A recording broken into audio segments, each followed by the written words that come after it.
The first thing you should do if you're planning to build a new website is to decide what pages you want to have on it, right? However, sometimes it's not so much about what we want, but also about what we need. So in this video, I'll talk about the 7 pages you need for a successful website. And even if you have a website already, stick around as you might get some new ideas. I'm Alex from Brilliant Digital. If you're new here, thank you so much for watching my video. I create educational videos just like this one to help people get more out of their websites and leverage digital marketing in the business. If that's something you're interested in, consider subscribing. If you've seen my videos before, apologize for going all quiet for the last few weeks. We just moved to a new house, so we had lots to do, but now I'm back. Let me know what you think about my new setup and the lights behind it. I still need to hang some things on the wall, or perhaps shall I leave it like this? Let me know what you think. Anyway, let's jump into our topic for today. So the first page we definitely need is the homepage. I know this is obvious, but even though pretty much everyone has a homepage, there are only a few who actually get it right. The homepage is the first page visitors see when they come to your website. However, we need to make sure it's not the last. You don't want your homepage to be so busy that it puts the visitors off. Your homepage needs to look modern, professional, and leave a good impression.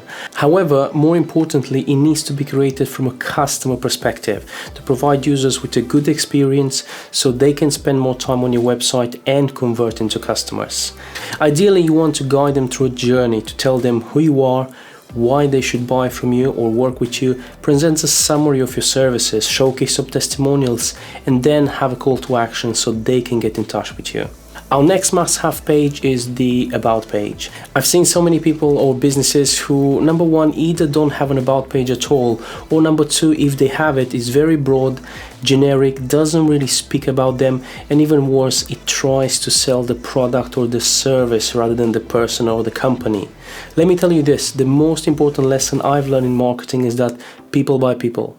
Getting to know the company, the people behind it, creates a connection, creates trust. Without trust, you won't be able to make many sales. Your About page needs to speak about you, about your team, the business. Why are you doing what you're doing? What are your goals? The About page is what will make you stand out from your competition. Moving on, number 3, we have the services or products pages. This is the main reason we've built a website in the first place, right? To sell our services. But what exactly makes a good service page? And this is where once again you have to put yourself in your customer's shoes and ask yourself, what would you want to see on the page? Something which normally helps is also to think about the most popular questions you would normally get from the customers. Do a bit of research and use this information to structure and write a good service page. And very, very important, don't forget to translate the features of your product or service into benefits for your clients. For example, on our web design page, we have a short section with the benefits of having a website. Before buying our service, people would like to know, how does it work? How do we get from A to Z? So we've created our process section explaining each step we take when we create a website. And as I mentioned above, sometimes you have to think of some popular questions you might get from your prospects. And for us, those are, is the website going to be mobile friendly? Yes, so we can create a section about that.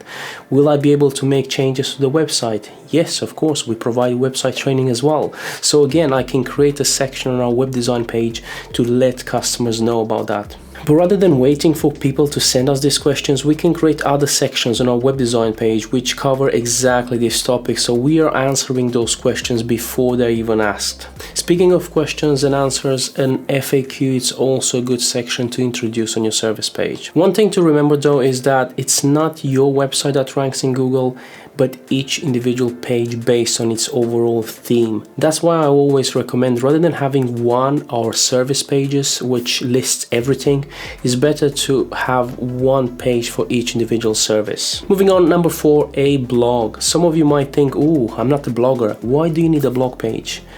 It has nothing to do with that. You're not blogging, you're educating your customers. The competition is high, and I think that now it's more important than ever to do something more to stand out. And having a blog, creating articles on a regular basis, it's one of them. People don't know what they don't know. This is your opportunity to provide some tips, how-to guides, educate your prospects on things related to your service. Prove them that you know what you're talking about. Through your blog, you're presenting yourself as an industry expert and the go-to person for the product or the service you provide. As more and more people see you as the go-to person, the more popular your website will become and the more conversions you'll get through your website. However, do not make the mistakes some business owners make and turn each blog post into a sales pitch. Instead, aim to come across as the helpful friend. Don't force the sale.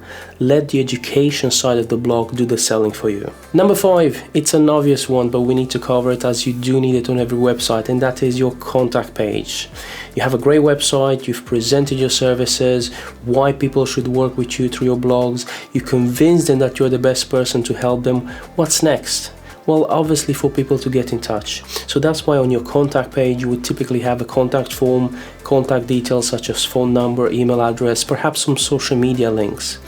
If you have a physical address, an office, definitely include that on your contact page together with a visual map and your opening hours. Number 6, this is a legal requirement, so it's important to get it right, and that's the privacy policy.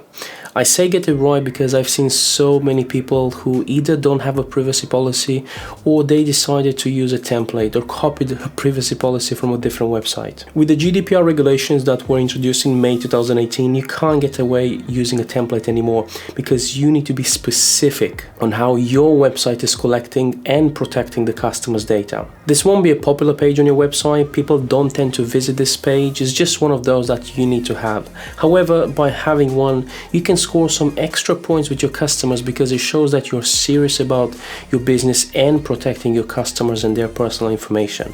What we personally use and recommend to all our clients is a service called Ayubenda.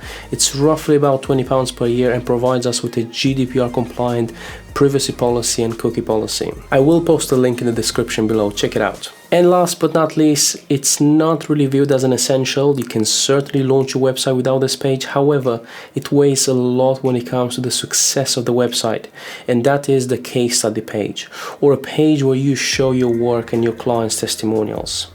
A case study will enable you to show the potential customers the problems that the customer had when they came to you, how you helped them to resolve those problems, and what the customer had to say after purchasing your product or service. This is something that people can relate to, as the readers might have the same problem, and this would definitely convert more prospects into customers. A testimonial page is great for businesses that don't really have a case studies. Sharing a page of testimonials from happy customers is a brilliant way of showing your audience that you are great at what you do, and it also helps build that trust, as together with the testimonials you can share the logos of the businesses you have helped and post some pictures of the work you've done.